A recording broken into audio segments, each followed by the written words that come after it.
के रूप में कौन आता है? पिछले जन्म के कर्मों से ही हमें इस जन्म में संतान की प्राप्ति होती है।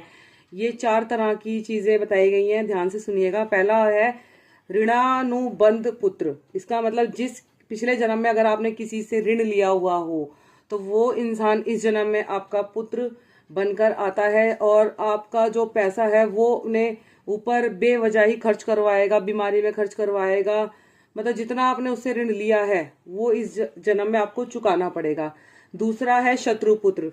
इस तरह का जो पुत्र होता है वो पिछले जन्म में आपका कोई शत्रु होता है जो कि इस जन्म में आपका पुत्र बनकर आता है, जो कि आपके साथ मारपीट, कलह, मतलब कड़वा बोल आप बोलकर आपको दुखी करेगा, इस तरह का। तीसरा है उदासीन पुत्र। उदासीन पुत्र होता है जो पिछले जन्म में जिसकी आपने कभी कोई सेवा ना करी हो, वो इस जन्म में आपकी कोई सेवा नहीं करेगा और आपको मतलब दुख देगा आपको। इसको मतलब आप ये भी समझ सकते हैं कि शादी के बाद वो अपनी पत्नी को लेकर अलग हो जाएगा आपसे, मतलब आपसे हमेशा नाराज ही रहेगा, आप उसको कभी खुश नहीं कर पाओगे। इस तरह का उदासीन पुत्र होता है जो कि पिछले जन्म के कर्मों से आपको इस जन्म में प्राप्त होगा। और चौथा है सेवक पुत्र। सेवक पुत्र वो होता है जिसकी आपने पिछले जन्म में कोई सेवा करी हो तो वही इस जन्म में आपका पुत्र बनकर आएगा और वो अपना जो उसका कर्म है वो पूरा करेगा। मतलब इट मीन्स जिस तरह से पिछले जन्म में आपने उसकी सेवा करी होगी उसी तरह से वो इस जन्म में आपकी सेवा करेगा। इसीलिए कहते हैं कि हमेशा अच्छे कर्म करें।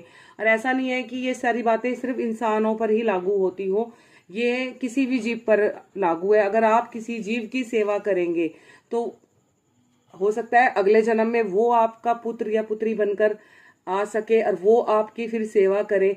100 बात की एक बात है, जैसा बोएंगे वैसा ही काटेंगे। अगर हमने किसी के लिए अच्छा करा है तो हमारे लिए भी अच्छा होगा। और आप ये सोचे ना कि हमने तो उसका कुछ नहीं बिगाड़ा, इसने हमारे साथ ऐसा कर दिया, इसने हमें दुख दिया। अरे भैया, इस जन्म में आपने शायद उसको दुख ना दिया हो, लेकिन पिछले जन्म में जरूर आपके हाथों से कुछ ऐसा हुआ होगा जिससे उसे दुख पहुंचा होगा।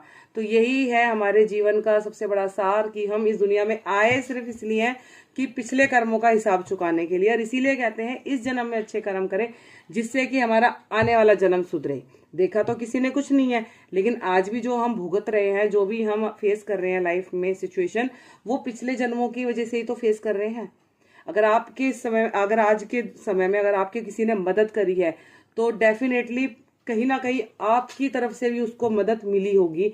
इसीलिए कहते हैं ना, खून के रिश्तों से ज्यादा तो अनजान लोगों से भी रिश्ते गहरे बन जाते हैं। वो सिर्फ इसीलिए है कि पिछले जन्म का कोई ना कोई बंधन होता है, रिश्ता होता है जो इस जन्म में पूरा होता है और एक दूसरे की मदद करते हैं। Thank you.